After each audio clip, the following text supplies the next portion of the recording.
And just like that, I gained another brother. Another brother in my loss prevention family, that is. This time it's Justin, just outside of Houston, Texas.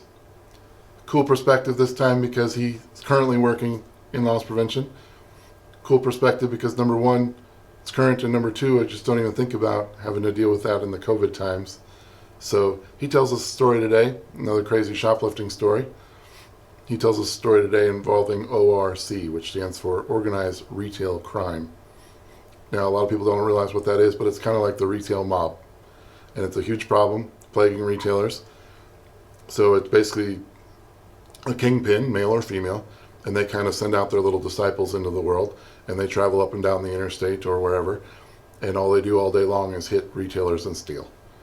The kingpin usually pays them back 50 cents on the dollar, either in drugs or money, but obviously the kingpin's just raking in all that profit, and normally doesn't have to do a thing. So it's usually one leader, and then the group of people can range from 3 people to 40 people. Just kind of depends on the group. But like I said, it's a huge problem, and very cool of him to mention it because it's just something that's not talked about enough. It's a gigantic problem. So I also enjoy the fact that he mentions the police department and having his back. He jokes about the response time. I think we would all joke about the response time, but I can't tell you how many times the police department kind of joined in the fun like this, and it was just always cool, and always enjoyed their cooperation. So nice to hear from somebody out of Houston. If you want to share your story just like Justin did, please share. Send it to me however you want to. I just want to kind of spread the love and kind of get these stories out there. You know, we can start small and work our way up, but I'd love to start sharing stories from around the world. So hit the subscribe button if you like this video, bottom right of your screen. And until next time, please keep sharing and enjoy Justin's story. Peace and love. Thanks.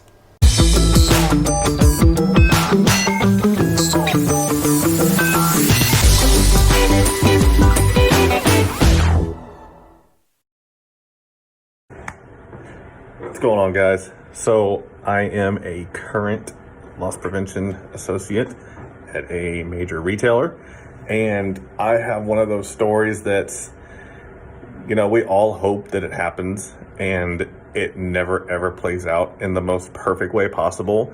But for me, this one day, the LP gods were shining down upon me, and I was able to get probably the most exciting and fun apprehensions of my time.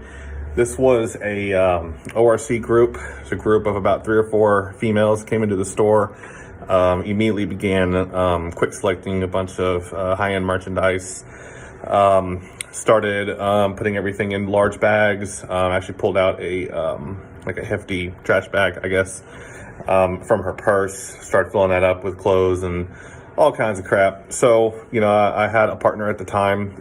Normally we had 3 of us working, but one of my partners was off. So it's just me and one other person. So he stays in on the camera room. I decide to go outside and check for emergency exits, see if there's any cars or anything parked outside the emergency exits, and there weren't. So I decided to contact PD, say, hey, you know, here's what we got going on. I work in a major metro city, so my police response time is, if I'm lucky, the next day. It's pretty bad. So just hope sometimes they get here on time.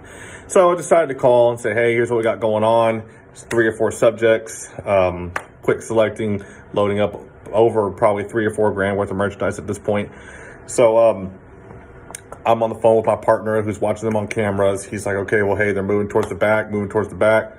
So I kind of walk around the side of the building a little bit and wait for them to come out the doors, and I'm gonna try and pop them outside the store.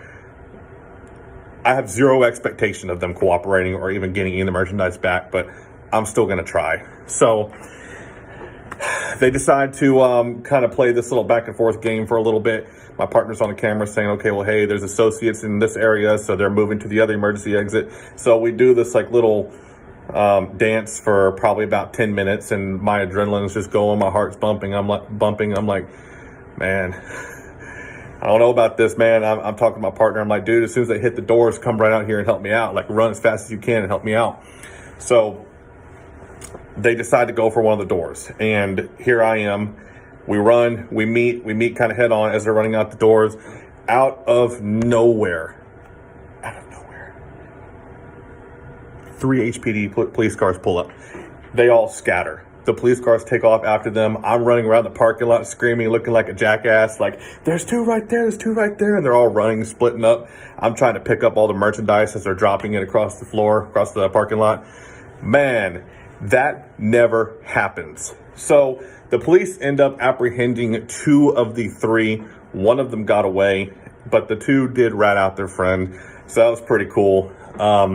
They went to jail, and actually this was during the beginning of COVID, so their charges were increased. In my area, anything below $2,500 is a misdemeanor.